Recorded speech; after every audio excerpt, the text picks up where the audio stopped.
Hello everyone, welcome to विश्वास classes. हम लोग नाबार्ड ग्रेड ए 2026 के लिए एग्रीकल्चर एंड रूरल डेवलपमेंट कर रहे हैं, जिसके अब तक ऑलरेडी 4 सेशंस हमारे हो चुके हैं। फर्स्ट 2 सेशन हम लोगों ने सिर्फ इंट्रोडक्शन रखा था। सेशन नंबर 3 और 4 क्योंकि वहाँ से आपका कोर टॉपिक शुरू हुआ था, इनिशियली पेस हमने कम रखा था। अब यहाँ से टॉपिक्स भी हमारे और इंटरेस्टिंग होते चले जाएंगे, डेप्थ हमारी बढ़ती जाएगी, साथ-साथ हम लोग थोड़ा पेस भी शुरू करेंगे अब। टॉपिक है हमारा एग्रो क्लाइमेटिक जोन। उससे पहले ये मेरा टेलीग्राम का चैनल है, ये टेलीग्राम का ग्रुप है नाबार्ड ग्रेड ए के लिए, जिसको आप लोग प्लीज ज्वाइन कर लीजिए अगर अब तक ज्वाइन नहीं करा हो तो। सिलेबस की बात करें, हम लोग यूनिट 0 कर रहे हैं या फिर इसे यूनिट 1 भी आप बोल सकते हैं, एग्रीकल्चर। इसमें एग्रीकल्चर का definition, meaning and it's branches हमने फर्स्ट वीडियो में करा था। Agronomy definition, meaning and scope agronomy हमने सेकंड वीडियो में करा था। थर्ड वीडियो में हमने डेप्थ शुरू करी क्लासिफिकेशन ऑफ फील्ड क्रॉप से। फोर्थ वीडियो में हमने फैक्टर अफेक्टिंग क्रॉप प्रोडक्शन पढ़ा। फिफ्थ वीडियो है हमारा एग्रो क्लाइमेटिक जोन्स में, जिसमें हमने देखा है कि कैसे इंडिया में अलग अलग रिलीफ के थ्रू, टेम्परेचर क्लाइमेटिक कंडीशंस के थ्रू, रेनफॉल के थ्रू हमने इंडिया को अलग अलग तरह के एग्रो क्लाइमेटिक जोन्स में बांटा है। इस चीज को हम इस वीडियो में डिस्कस करेंगे। एग्जाम में एक डिस्क्रिप्टिव क्वेश्चन बनने के पूरे पूरे चांसेस हैं यहाँ से। इसके अलावा ऑब्जेक्टिव में भी एक क्वेश्चन आ सकता है। डिस्क्रिप्टिव के लिए ये वाला टॉपिक बहुत बहुत ज्यादा जरूरी है। एग्रो क्लाइमेटिक जोन क्या करता है, जब हम कहीं भी लैंड को एग्रो क्लाइमेटिक जोन के अकॉर्डिंगली बांटते हैं, तो लैंड को हम लोग जहाँ पे एक जैसा क्लाइमेट, सॉइल या रेनफॉल है या टेम्परेचर कंडीशंस है, सिमिलर टाइप के टेम्परेचर कंडीशंस को, क्लाइमेट कंडीशंस को, सॉइल को, फिजियोग्राफी को, पानी और क्रॉपिंग पैटर्न को देखते हुए उसे एक ग्रुप कर दिया। तो इंडिया को हमने मल्टीपल पार्ट्स में ग्रुप कर दिया है। सिमिलरली कोई भी लैंड पीस को अगर हम लोग एग्रो क्लाइमेटिक जोन मानते हैं या बनाते हैं, दैट मीन्स उसे हमने ग्रुप कर दिया। जैसे आप एक कॉलोनी काट रहे हो तो आपने वहां पे करते हैं ना कि सेक्टर 1 है, सेक्टर 2 है, सेक्टर 3 है। ऐसे जब पूरी स्टेट की बात होती है तो हमने डिस्ट्रिक्ट वाइज कर दिया कि 1 डिस्ट्रिक्ट, 2 डिस्ट्रिक्ट, 3 डिस्ट्रिक्ट। पूरे हमारे नेशनल यूनिटी की बात करें, इंडिया को हमने अलग अलग स्टेट्स में कर रखा है, एक स्टेट, दूसरी स्टेट, तीसरी स्टेट।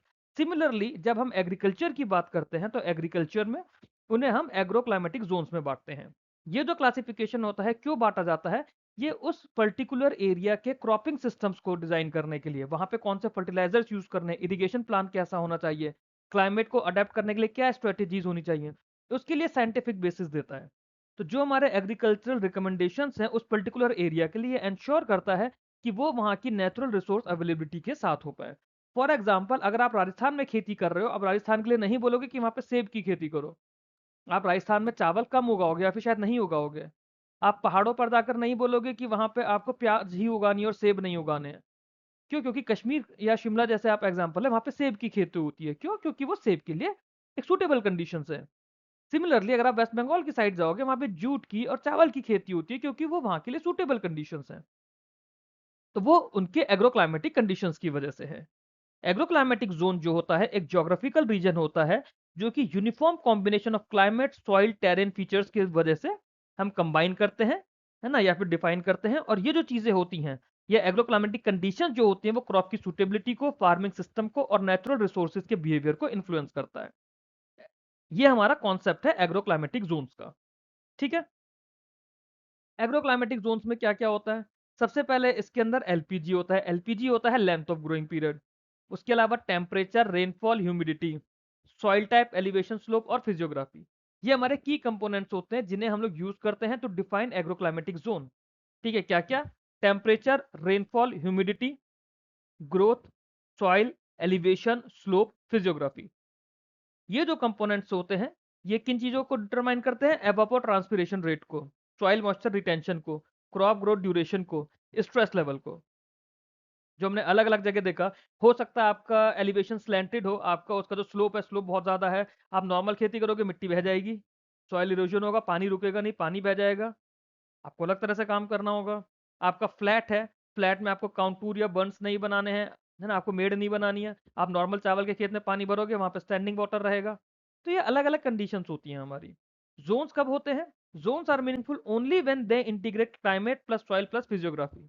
क्यों? क्योंकि कोई एक सिंगल फैक्टर, मतलब सिर्फ अगर एक ही फैक्टर को ले, तो वो हमारे एग्रीकल्चर पोटेंशियल को नहीं डिफाइन कर सकता।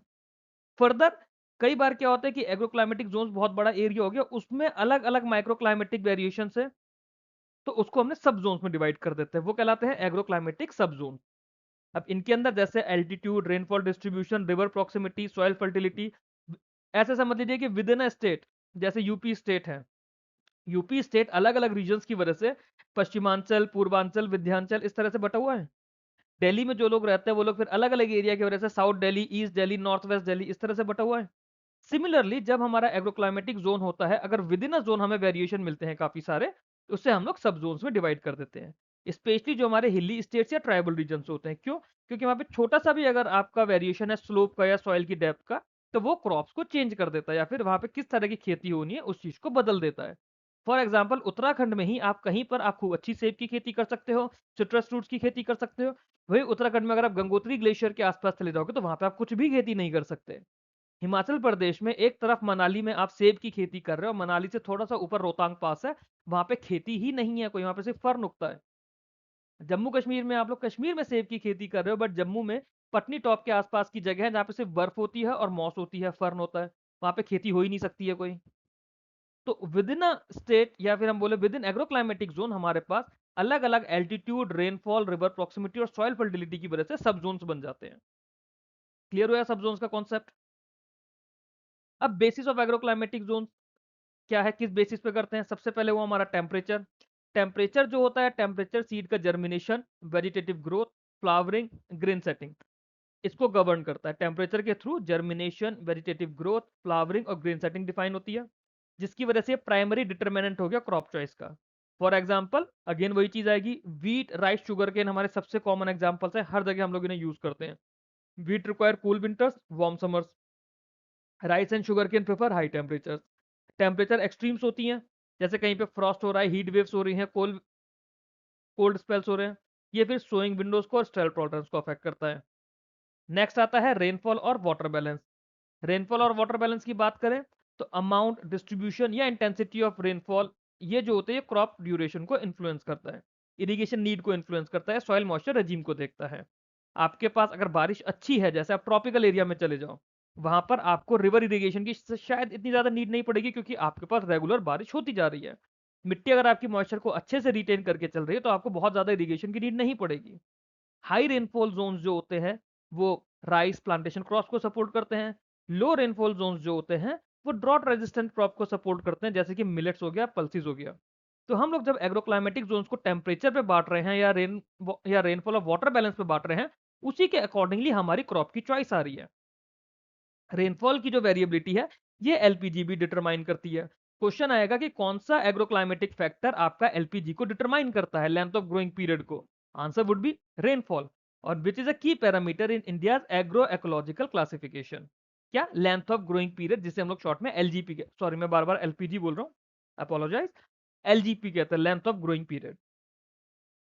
सॉइल टाइप और सॉइल फर्टिलिटी की फिर हमने बात की थी। सॉइल का टेक्सचर क्या है, स्ट्रक्चर कैसा है, पीएच कैसा है, सॉइल में ड्रेनेज कैसा है, ऑर्गेनिक कंपोनेंट कितने हैं, न्यूट्रिएंट कैसे हैं, ये क्रॉप की सुटेबिलिटी और उसके बाद फर्टिलाइजर नीड्स को गाइड करता है। ब्लैक सॉइल जैसे कॉटन को, सोयाबीन को सपोर्ट करती है। एलुवियल सॉइल सीरियल्स को, पल्सेस को, शुगरकेन को सपोर्ट करती है। रेड सॉइल मिलेट्स को, ग्राउंडनट्स को सपोर्ट करती है। तो कौन सी मिट्टी वहां पर है उसके हिसाब से भी हमारी क्रॉप चॉइस सपोर्ट होती है। सॉइल की लिमिटेशंस हमें पता चलती है, सैलिनिटी है या इरोजन ज्यादा हो रहा है या एसिडिटी ज्यादा हो रही है। इसकी हेल्प से हम लोग अपने जो फर्टिलाइजर्स हैं, क्रॉपिंग इंटेंसिटी है, इन चीजों को डिफाइन करते हैं। फिजियोग्राफी पे जाते हैं, रिलीफ पर।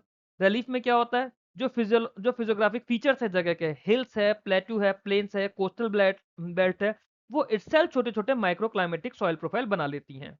स्टीप स्लोप होगा तो वो हॉर्टिकल्चर फेवर करेगा, एग्रोफॉरेस्ट्री फेवर करेगा। प्लेन होगा तो वहां पे सीरियल बेस्ड एग्रीकल्चर होगा।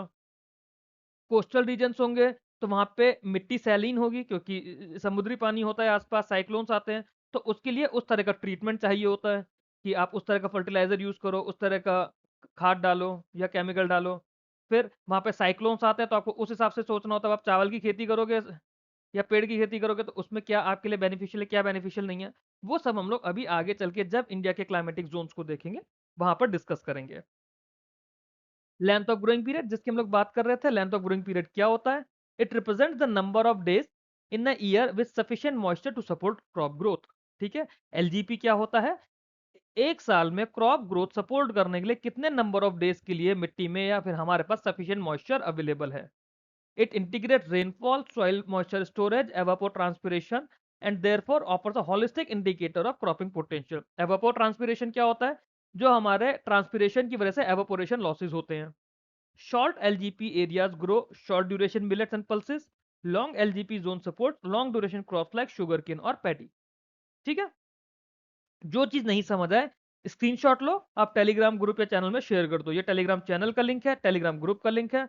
नाबार्ड GRA टाइप करोगे कॉन्टिन्यूस में विदाउट स्पेस, आपको टेलीग्राम चैनल मिलेगा। नाबार्ड ग्रेड ए टाइप करोगे, आपको टेलीग्राम ग्रुप मिलेगा। Need and importance of agroclimatic Jones. अब इसकी इंपॉर्टेंस क्यों है, ये अब तक हम लोगों को समझ आ जाना चाहिए इसकी इंपॉर्टेंस क्यों है।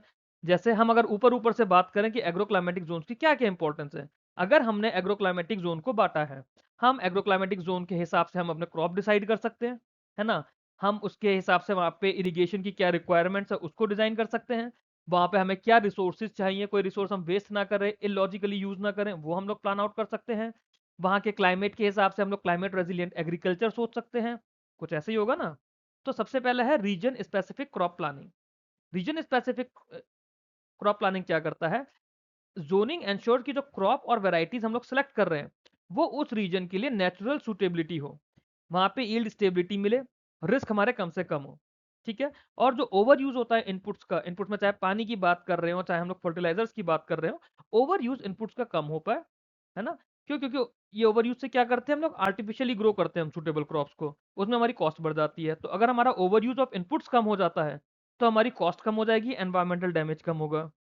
सेकंड है एफिशिएंट रिसोर्स यूज, वो उसी के अंदर आ गया कि फर्टिलाइजर कौन सा यूज कर रहे हैं, इरिगेशन शेड्यूल्स क्या है हमारे, सॉइल एमिलियोरेशन क्या होती है, जो भी मतलब प्रैक्टिस है उसकी, वो अक्रॉस द जोन हमारी डिफर करती है। तो सही प्लानर से सही जोन को हम लोग आइडेंटिफाई कर सकते हैं रिसोर्स एलोकेशन के लिए, जिससे कोई भी रिसोर्स हमारी वेस्ट ना हो। हम लोग क्लाइमेट रेजिलिएंट एग्रीकल्चर की तरफ जाते हैं क्योंकि हर जोन का अलग अलग क्लाइमेट है। तो जो पॉलिसी मेकर्स है वो उस तरह के काम, मतलब उस तरह के क्रॉप्स पे काम करेंगे, जैसे ड्रॉट प्रूफिंग कर रहे हैं, फ्लड मैनेजमेंट कर रहे हैं, क्रॉप इंश्योरेंस किस तरह का है, अर्ली वार्निंग सिस्टम हम दे पा रहे हैं नहीं दे पा रहे हैं। तो क्लाइमेट की कंडीशंस के लिए भी हम लोग जोन क्लासिफाई करते हैं। फिर हमारी गवर्नमेंट स्कीम्स को हम कैसे वहां पे टारगेट कर रहे हैं, जो हमारे नेशनल इनिशिएटिव्स हैं जैसे RKVY, PMKSY, NFSM और NICRA। अब ये जो भी चीज है ना इनको हम लोग डिटेल में पढ़ेंगे, बट हर टॉपिक के अंदर ही हमें बहुत सारी गवर्नमेंट स्कीम्स दी हुई हैं। अब वो हम देखेंगे कि हम इसे करंट के साथ साथ करेंगे या फिर हम लोग मिनिस्ट्री वाइज करेंगे या टॉपिक के साथ करेंगे। बट एक बार जब स्टैटिक पार्ट कंप्लीट हो जाएगा उसके बाद हम गवर्नमेंट स्कीम्स अलग से करने की कोशिश करेंगे। अदरवाइज जो हमारी करंट में गवर्नमेंट स्कीम चल रही है वो तो मंथली वीडियो जनवरी से ऑलरेडी शुरू हो चुका है, उसको तो आप लोगों को करना ही करना है। सारी गवर्नमेंट स्कीम्स उन्हीं में कवर हो जाएंगी, नहीं भी होंगी हम उनको अलग से भी करेंगे। बट हर यूनिट से रिलेटेड, हर टॉपिक से रिलेटेड हमारे पास गवर्नमेंट स्कीम्स हैं। तो यहाँ पे हम लोग कोशिश करेंगे कि मिनिस्ट्री वाइज ज्यादा ना बांटकर टॉपिक वाइज अपने गवर्नमेंट स्कीम्स को कवर करने की कोशिश करें, सो दैट हम उसको अगर डिस्क्रिप्टिव में यूज कर रहे हैं हम लोगों को ईजी रहे। And this ensures better return on public investment and avoids a one size fits all approach. Farmer की इनकम भी फिर हमारी एनहेंस होगी। अब ये जितने भी फैक्टर्स पढ़े इससे हम लोग लिख सकते हैं कि हम लोग फार्मर की इनकम कैसे बढ़ाएंगे। हमारा इनपुट कॉस्ट हम लोग कम कर रहे हैं, रिसोर्स की वेस्टेज कम कर रहे हैं, प्रोडक्टिविटी बढ़ा रहे हैं, है ना, और सूटेबल क्रॉप बता रहे हैं ताकि फार्मर की मेहनत भी कम हो। तो एट दी एंड क्या होगा, फार्मर का प्रोडक्शन बढ़ेगा, प्रोडक्टिविटी बढ़ेगी, यील्ड बढ़ेगी और फार्मर की इनकम बढ़ेगी। ये हमारा एग्रो क्लाइमेटिक जोन का बेसिक कंप्लीट हो गया। अब हम लोग बात करते हैं इंडिया के लिए। इंडिया के लिए जब एग्रो क्लाइमेटिक जोन की बात कर रहे हैं तो एग्रो क्लाइमेटिक जोन इंडिया का कौन बनाता है, जो प्लानिंग कमीशन होता है उन्होंने क्लासिफाई किया है। इंडिया को क्लासिफाई करा है 15 एग्रो क्लाइमेटिक जोन में। क्वेश्चन इज इंडिया में कितने एग्रो क्लाइमेटिक जोन है, आंसर इज 15। इंडिया में 15 एग्रो क्लाइमेटिक जोन हैं। हर जोन की अपनी प्रॉब्लम्स है, अपने पोटेंशियल्स हैं, ठीक है। जोन और जोन को हमने कैसे ही क्लासिफाई करा है, वही उनके rainfall, temperature, soil physiography, cropping system और वाटर अवेलेबिलिटी, यही सारे जोन्स के बीच का डिफरेंसेस रहेंगे। अब एक एक करके हमें इसमें अपने 15 जोन्स को समझना है, जो आपका डिस्क्रिप्टिव आंसर, ऑब्जेक्टिव आंसर का सबसे इंपॉर्टेंट पार्ट है इस पूरी यूनिट का। तो सबसे पहला जोन हमारा है वेस्टर्न हिमालयाज का जोन। वेस्टर्न हिमालयाज कौन से हैं, जो हमारा जम्मू कश्मीर, हिमाचल प्रदेश और उत्तराखंड का रीजन है, वो हमारा वेस्टर्न हिमालयन रीजन कहलाएगा एग्रोक्लाइमेटिक जोन में। यहाँ पर क्या होता है, cold winters, snow fed rivers, steep slopes और fragile mountain ecosystem. Snow fed rivers से हमारा मतलब है कि यहाँ पे हमारे पास पेरिनियल सप्लाई ऑफ वाटर रहती है। मेजर क्रॉप्स यहाँ पे क्या है, एप्पल है, हमारे टेम्परेट फ्रूट्स हैं, ऑफ सीजन वेजिटेबल्स है, व्हीट, बार्ले, मेज और फॉडर ग्रासेस। अब क्या यहाँ पे हम लोग चावल उगा सकते हैं, नहीं उगा सकते। क्यों, क्योंकि चावल को स्टैंडिंग वाटर चाहिए, हमारे पास स्टैंडिंग वाटर देने का ऑप्शन नहीं है। यहाँ के इश्यूज क्या हैं? Soil erosion, landslides, terrace degradation और limited arable land, restricted large scale farming. यहाँ पे हम लोग मेजरली क्या करते हैं? हॉर्टिकल्चर करते हैं, बी कीपिंग करते हैं, फ्लोरिकल्चर करते हैं, और जो प्रोटेक्टेड कल्टीवेशन है इसके थ्रू हाई इनकम अपॉर्चुनिटीज यहाँ मिलती है। क्लियर? ये था हमारा वेस्टर्न हिमालयन रीजन। नेक्स्ट है हमारा ईस्टर्न हिमालयन रीजन। अब हिमालय के ईस्ट में जाओ, ईस्ट में कौन सा एरिया पड़ता है? असम, अरुणाचल प्रदेश, नागालैंड, मणिपुर, मिजोरम, मेघालय, त्रिपुरा, सिक्किम।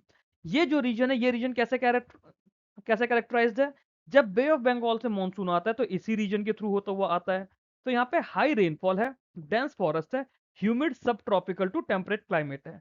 यहाँ पर क्या होता है? जब बहुत हाई रेनफॉल है मतलब बहुत पानी है, बहुत पानी है तो राइस सबसे पहला आ गया।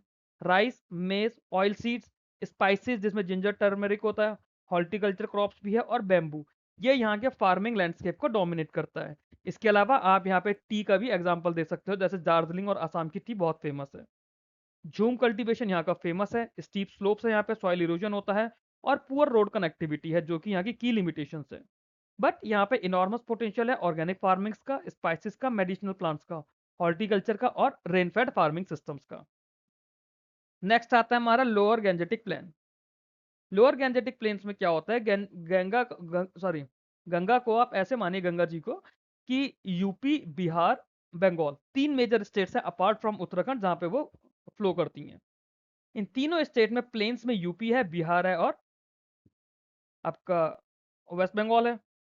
तो यूपी हमारा अपर प्लेन हो गया, बिहार हमारा मिडिल गैंजेटिक प्लेन हो गया, और वेस्ट बंगाल हमारा लोअर गैंजेटिक प्लेन हो गया। ठीक है? तो लोअर गैंजेटिक प्लेन्स की हम लोग जब बात कर रहे हैं तो हमारा वेस्ट बंगाल का एरिया आया। वेस्ट बंगाल में क्या है? हाई ह्यूमिडिटी है, फर्टाइल एलुवियल सॉइल से, और अबंडेंट सरफेस वाटर है। अबंडेंट सरफेस वाटर मतलब आपको स्टैंडिंग वाटर मिल गया। बारिश बहुत ज्यादा है, नदी आपकी बह रही है, आपके पास पानी की कमी नहीं है, तो आप क्या करोगे? राइस और जूट, ये जो क्रॉपिंग सिस्टम है ये डोमिनेट करेंगे। इसके अलावा बाकी सब चीजें रहेंगी, जैसे वेजिटेबल, शुगर केन, पल्सेस और fish fish based integrated farming. क्यों? क्योंकि आपके पास नदी है, आपके पास सरफेस वाटर है, तो आप फिश बेस्ड इंटीग्रेटेड फार्मिंग कर सकते हो। बट यहाँ के इश्यूज क्या हैं? जैसे सौरो ऑफ बंगाल बोला जाता है कौन सी नदी को? आप मुझे कमेंट करके बताएंगे कौन सी नदी को हम लोग सौरो ऑफ बंगाल बोलते हैं और कौन सी नदी को सौरो ऑफ बिहार बोलते हैं। तो उसकी वजह से क्या होता है? यहाँ पे फ्लड्स बहुत आते हैं, वाटर लॉगिंग आती है। अरे सॉरी, बे ऑफ बंगाल के पास में है तो साइक्लोन्स भी आते हैं। तो ये कई बार यहाँ के एग्रीकल्चर ऑपरेशंस को डिसरप्ट करते हैं। हाई पोटेंशियल है यहाँ पे intensive rice cultivation, aquaculture, floriculture और इंटीग्रेटेड फार्मिंग का। फिर आता है middle Gangetic plains. Middle Gangetic plains में मैंने क्या बोला आपको? मेनली बिहार, बट बिहार के साथ हम यूपी का जो ईस्टर्न पार्ट है हम उसे लेते हैं। तो मिडिल गैंजेटिक प्लेन्स में उत्तर प्रदेश का ईस्टर्न पार्ट और बिहार आ जाता है, जो यहाँ पे डीप एलुवियल सॉइल्स हैं, मीडियम रेनफॉल है, डेंस पॉपुलेशन है। यहाँ का प्रीडोमिनेंट क्या है? राइस भी है और व्हीट भी है, और इसके अलावा पल्सेस, मेज, शुगर केन, ऑयल सीड्स यहाँ पे एडिशनली सपोर्ट करते हैं। बट यहाँ के प्रोडक्शन कंस्ट्रेंट्स क्या है? कि जो फ्रेगमेंटेड लैंड होल्डिंग्स है, पुअर ड्रेनेज है और मॉनसून रेन पे ज्यादा डिपेंडेंस है। अब यहाँ पे जो स्कोप है किस चीज का है? पल्सेस रिवाइवल का, मेज हाइब्रिड का, शुगर केन इंटेंसिफिकेशन का और फ्लड रेजिलियंट वेराइटीज का। फिर अपर गैंजेटिक प्लेन्स में आते हैं। अपर गैंजेटिक प्लेन्स में हम लोग यूपी के वेस्टर्न पार्ट की बात करते हैं, जहाँ पे फर्टाइल एलुवियल सॉइल है, well developed canal irrigation infrastructure है। यहाँ पे wheat, sugar cane, rice, potato और फॉडर क्रॉप्स ये हमारे वाइडली ग्रोन क्रॉप्स हैं। Over use of fertilisers, pesticide residues और डिक्लाइनिंग सॉइल ऑर्गेनिक कार्बन ये यहाँ के एमर्जिंग कंसर्न है। तो हर पॉइंट पे हमने चार चार चीजें डिस्कस करके, पहला उसका कौन सा रीजन है, क्या फीचर्स हैं उसमें, दूसरा वहां पे कौन से हमारे क्रॉप्स हो रहे हैं, तीसरा वहां की क्या कंसर्न्स हैं, चौथा वहां पे क्या अपॉर्चुनिटीज हैं। हर एग्रोक्लाइमेटिक जोन में चार चीजें हम लोग डिस्कस कर रहे हैं। जैसे अपर गैंजेटिक प्लेन्स में क्या अपॉर्चुनिटीज है? कि यहाँ पे हम प्रिसीजन इरिगेशन यूज करके वेजिटेबल कल्टीवेशन कर सकते हैं, डेयरी लेड फार्मिंग सिस्टम्स यहाँ पर चलते हैं। ये अपॉर्चुनिटीज यहाँ पर ज्यादा हैं। फिर हमारा ट्रांसगैंजेटिक प्लेन्स होता है। ट्रांसगैंजेटिक प्लेन्स कौन सा है हमारा नॉर्दर्न इंडिया का ही, बट गंगा रिवर के बेसिन से अलग है। गंगा रिवर सिस्टम की बात नहीं कर रहे हैं, गंगा रिवर की बात कर रहे हैं। जब गंगा रिवर सिस्टम बात करते हैं तो उसमें जो गंगा की सहायक नदियां हैं वो सारी आ जाती हैं। यहाँ पे हम गंगा के अलावा का जो नॉर्दर्न इंडिया का एरिया है, जैसे हमारा पंजाब, हरियाणा, चंडीगढ़, दिल्ली, अभी तक आप देखो ना मैप के हिसाब से हमने जम्मू कश्मीर, उत्तराखंड और हिमाचल प्रदेश कर लिया नॉर्दर्न स्टेट्स का, है ना? फिर हमने थोड़ा और नीचे आके यूपी, बिहार और बंगाल भी कर लिया। हम लोगों ने north eastern part of India भी कवर कर लिया। बट अभी हमारे पास इधर यूपी से पीछे की जो स्टेट्स हैं, दिल्ली, चंडीगढ़, हरियाणा और पंजाब, ये बचा है। ये हमारा ट्रांसगैंजेटिक प्लेन्स कहलाता है। यहाँ पे हाईली प्रोडक्टिव इरिगेटेड एग्रीकल्चर है with mechanisation and high yielding varieties adoption. Highly productive क्यों है? क्योंकि हमारे पास यहाँ पे river system, Yamuna river system है। उसके अलावा जो पंजाब की 5 रिवर सिस्टम है वो भी अवेलेबल है। Wheat, rice, cotton, oil seed, ये सिस्टम यहाँ पर ज्यादा डोमिनेट करता है क्योंकि एश्योर्ड इरिगेशन और फर्टाइल सॉइल्स हैं यहाँ पर। अच्छा, यहाँ पर और क्या है, ग्रीन रेवोल्यूशन में बहुत ज्यादा यहाँ पर हुआ था अच्छा सब कुछ। ग्राउंड वाटर का ओवर एक्सट्रैक्शन यहाँ पर हुआ, ग्रीन रेवोल्यूशन की वजह से सॉइल डिग्रेडेशन हुआ, और बर्निंग ऑफ क्रॉप रेसिड्यूज करते हैं जिसकी वजह से यहाँ पे एनवायरमेंटल चैलेंजेस आ रहे हैं। डाइवर्सिफिकेशन हो रहा है towards horticulture, pulses, oil seeds, मेट्स और एग्रो फॉरेस्ट्री। ये यहाँ के लिए अपॉर्चुनिटीज हैं सस्टेनेबिलिटी मेंटेन करने के लिए। ये हमारा एक तरह से आप ये मानिए कि ट्रॉपिक ऑफ कैंसर के ऊपर ऊपर की जो स्टेट्स हैं वो हमारी कवर हो चुकी हैं। अब हम लोग ईस्टर्न प्लेटू और हिल्स के पास जाते हैं। तो ईस्टर्न प्लेटू ऑफ हिल्स वाला एरिया है वो कौन सा है? ओडिशा, झारखंड, छत्तीसगढ़ और ईस्टर्न मध्य प्रदेश। कौन सा एरिया है? ओडिशा, झारखंड, छत्तीसगढ़ और ईस्टर्न मध्य प्रदेश। ये जो जोन है यहाँ पर अनड्यूलेटिंग टोपोग्राफी है, शैलो रेड सॉइल से, और प्रीडोमिनेंटली रेनफेड फार्मिंग है। ऊपर की हमने जो स्टेट्स पढ़ी वहां पे हमारे पास पेरिनियल वाटर सप्लाई था, यहाँ पर रेनफेड फार्मिंग ज्यादा है। यहाँ पे क्या क्या होता है? Millets, small pulses, oil seeds, paddy और forest based produce from the agriculture base. Issues क्या हैं? सॉइल इरोजन, लो फर्टिलिटी और ट्राइबल फार्मिंग सिस्टम जिसकी वजह से प्रोडक्टिविटी यहाँ पर कम होती है। हाई पोटेंशियल है यहाँ पे माइनर मिलेट्स के लिए, लाख कल्टीवेशन के लिए, नॉन टिम्बर फॉरेस्ट प्रोडक्ट्स के लिए, एग्रो फॉरेस्ट्री के लिए, वाटरशेड डेवलपमेंट के लिए। ये हमारा ईस्टर्न प्लेटू एंड हिल्स हो गया। फिर आता है हमारा central प्लेटू and hills. Central प्लेटू and hills में कौन सा एरिया पड़ता है हमारा? वेस्टर्न मध्य प्रदेश, बुंदेलखंड, यूपी के कुछ पार्ट्स और राजस्थान। तो यूपी का तो सदर्न पार्ट है, बुंदेलखंड के आसपास का एरिया है, कुछ राजस्थान का एरिया है, वो हमारा इसके अंदर जाता है सेंट्रल प्लेटू एंड हिल्स के अंदर। यहाँ पे सेमी एरिड क्लाइमेट है with low to moderate rainfall. यहाँ पे हम लोग soybean, wheat, sorghum, pulses, groundnut और कॉटन, ये हमारे मेजर क्रॉप्स हैं। अच्छा, जब हम लोग सॉइल पढ़ेंगे, बाकी चीजें पढ़ेंगे, स्टेट वाइज देखेंगे ना, तो इन्हीं चीजों से आप स्टेट वाइज अपने क्रॉप्स को रिलेट भी कर पाओगे। Moisture stress, degraded soil and frequent droughts, ये यहाँ के कॉमन इश्यूज हैं। कंजर्वेशन एग्रीकल्चर की प्रैक्टिस यहाँ पर होती है। ड्रॉट रेजिस्टेंट वेराइटीज हैं, माइक्रो इरिगेशन है आफ्टर प्रॉमिसिंग सॉल्यूशन। ठीक है। फिर आता है हमारा वेस्टर्न प्लेटू एंड हिल्स। वेस्टर्न प्लेटू में हम थोड़ा वेस्ट की साइड चले जाएंगे, जिसमें रीजन आता है महाराष्ट्र का। महाराष्ट्र का जो विदर्भ और मराठवाड़ा वाला रीजन है वो आता है वेस्टर्न प्लेटू हिल्स में। वेस्टर्न मध्य प्रदेश आता है। कुछ पार्ट्स हमारे गुजरात के होते हैं। इसे हम कैसे कैरेक्टराइज करते हैं? यहाँ पे बेसाल्टिक सॉइल आता है, मतलब डीप ब्लैक कॉटन सॉइल और वेरिएबल रेनफॉल। जब कॉटन सॉइल हो गया तो यहाँ पर सबसे पहले तो कॉटन प्रोड्यूस होगा ही होगा। इसके अलावा सोयाबीन है, sorghum है, पिजन पी, ग्राउंडनट और हॉर्टिकल्चर क्रॉप्स जो यहाँ के कल्टीवेशन को डोमिनेट करते हैं। इश्यूज क्या हैं यहाँ के? Droughts, soil erosion, crop failure. और यहाँ पे हमें स्ट्रॉन्ग पोटेंशियल किस चीज का मिलता है? ड्राई लैंड फार्मिंग टेक्निक्स का, हॉर्टिकल्चर का, पल्सिस का और वाटरशेड प्रोजेक्ट्स का। फिर हमारे पास सदर्न प्लेटू एंड हिल्स पर जाते हैं। जब सदर्न प्लेटू एंड हिल्स पर आते हैं तो सदर्न साइड हमारा कौन सा आता है प्लेटू हिल्स वाला? कर्नाटका, आंध्रा, तेलंगाना, तमिलनाडु, केरला। कर्नाटका, आंध्रा, तेलंगाना, तमिलनाडु, केरला। ये जो जोन है यहाँ पे मिक्स सॉइल टाइप्स हैं, मॉडरेट एनुअल रेनफॉल है। Millets, pulses, oil seeds, cotton, horticulture crops, plantation crops यहाँ के इंपॉर्टेंट है। इश्यूज क्या है? Water scarcity, poor ground water, monsoon dependency, जिसकी वजह से क्रॉप की रिलायबिलिटी अफेक्ट होती है। अब यहाँ पे हम लोग जो बात कर रहे हैं ना, इन स्टेट्स के प्लेटू रीजन की बात कर रहे हैं। फॉर एग्जाम्पल केरला के या आंध्र प्रदेश के कोस्टल रीजन की बात नहीं हो रही है। कोस्टल रीजन अलग है इन्हीं स्टेट्स में। जैसे केरला के कोस्टल रीजन में काफी अच्छी बारिश होती है, बट वहाँ के प्लेटू रीजन में उतनी बारिश शायद नहीं होती है। यहाँ पे टैंक इरिगेशन का रिवाइवल का स्कोप बहुत ज्यादा है, माइक्रो इरिगेशन यूज होता है, एग्रो हॉर्टिकल्चर यूज होता है, इंटीग्रेटेड फार्मिंग सिस्टम हो रहा है। फिर आता है हमारे पास east coast plain and hills. Eastern coast की जब बात करते हैं तो जो कोस्टल बेल्ट है हमारी उड़ीसा, आंध्रा, तमिलनाडु, पुडुचेरी की, इस जोन में हमारे पास मॉडरेट टू हाई रेनफॉल होती है। मेजर क्रॉप यहाँ का राइस है, इसके अलावा groundnut, sugar cane, coconut, cashew, vegetables और एक्वाकल्चर। साइक्लोन्स के इशू हैं, सेलिन सॉइल्स के इशू हैं, टाइडल फ्लडिंग के इशू हैं और वाटर लॉगिंग के इशूज हैं, जिसकी वजह से रिकरिंग थ्रेट्स होते हैं। अपॉर्चुनिटीज यहाँ पे कौन सी है कि ब्रैकिश वाटर एक्वाकल्चर करते हैं। इसको हम लोग जब फिशरीज वाला टॉपिक करेंगे वहां डिटेल में समझेंगे कौन सी मछली का यहाँ पालन किया जा सकता है। कैश्यू एक्सपेंशन की बात है, सेलिन टॉलरेंट वेराइटीज की और कोस्टल शेल्टर बेल्ट प्लांटेशन की। ये हमारा हुआ east coast plains and hills. फिर आता है western coast plains and hill. अब वेस्टर्न कोस्ट की जब बात करते हैं तो जो केरला, कोंकण, महाराष्ट्र, गोवा का जो रीजन है, कर्नाटका का जो कोस्टल रीजन है, उसकी बात करते हैं, जो कि हाई रेनफॉल का एरिया है। यहाँ पे लेटराइट सॉइल होती है, ह्यूमिड ट्रॉपिकल क्लाइमेट होता है।